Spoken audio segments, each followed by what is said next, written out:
I'm Jeremy Lazarus, and I'd like to talk to you about contracting. Now, what do I mean by contracting? Well, if you're a professional coach, typically you would have a inverted commas contract or an agreement with your client. And I'll talk about the details later. But first, I want to talk about why is it useful? Why is it useful for you as a coach to have a contract with your client? And by the way, this also applies not just for professional coaches, but also if you're a manager who's taking a coaching approach with your team. So why is it useful for you to have a inverted commas contract or an agreement? Firstly, with any interaction between people, it kind of sets the ground rules, so you both know what's expected, how the process is going to work. You'll know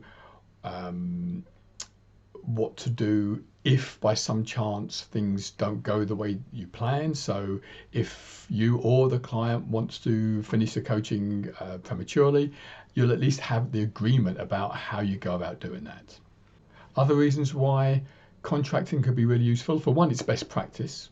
So just about every effective professional coach will have some form of contract or agreement up front.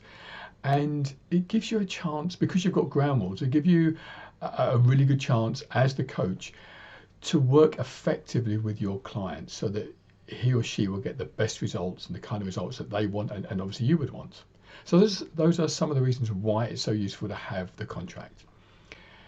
So in terms of what could be included in the contract, well, even before we get into that detail, I'd like to talk briefly about how an initial conversation with your client or prospect may go.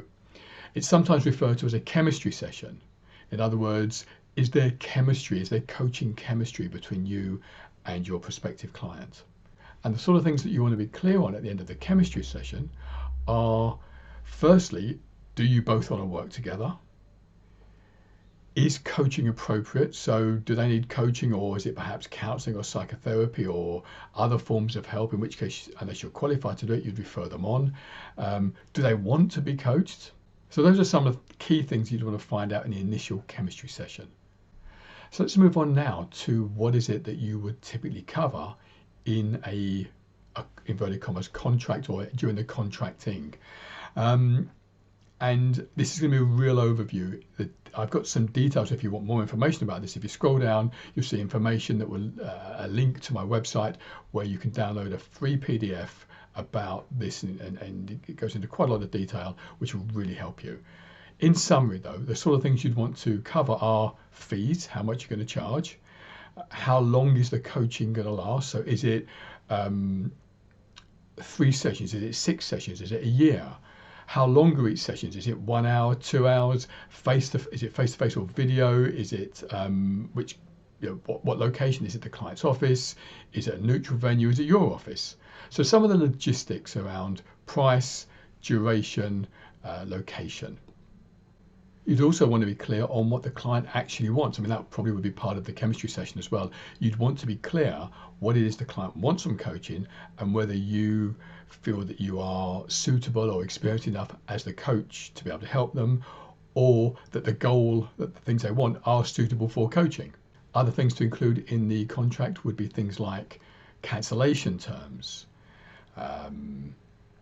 What happens if the client wants to end, say you've agreed 6 sessions, if you or the client wants to finish after 3 sessions, what happens then? Something else to include would be the review process. So if you're coaching just an individual and he or she is paying for it themselves, typically you'd want to have a formal review after maybe 3 sessions or halfway through the block of coaching, just so that you and the client can be clear whether you're on track and how the client is finding it. As an aside, I personally check in with my clients pretty much every session just to make sure that they're getting what they want, certainly from that particular session. If you're doing organizational coaching, in other words, if you're coaching in an organization and perhaps the organization is paying for it, then often you would have the line manager involved initially with the coachee or the client to agree what the outcomes are. So it's important that the 3 of you agree what the outcomes are and the review process. So do all 3 get together after, let's say, 3 sessions or 6 sessions or at the end of the first session? So all of these sorts of things need to be agreed. Also, of course, confidentiality. So it's really, really important as a coach that what your client tells you is confidential. And of course, there may be situations where you as the coach would need to breach confidentiality. For example, if you were legally obliged to. And probably the final thing to cover would be some what I call what ifs. So what happens if this or if that? So for example, what happens if you as the coach feel that your client is not coachable? What happens after, let's say, 2 sessions, you realize, you know what, I can't work with this person anymore. How are you going to deal with that? Are you going to go back to the line manager and tell them? Are you going to tell them why?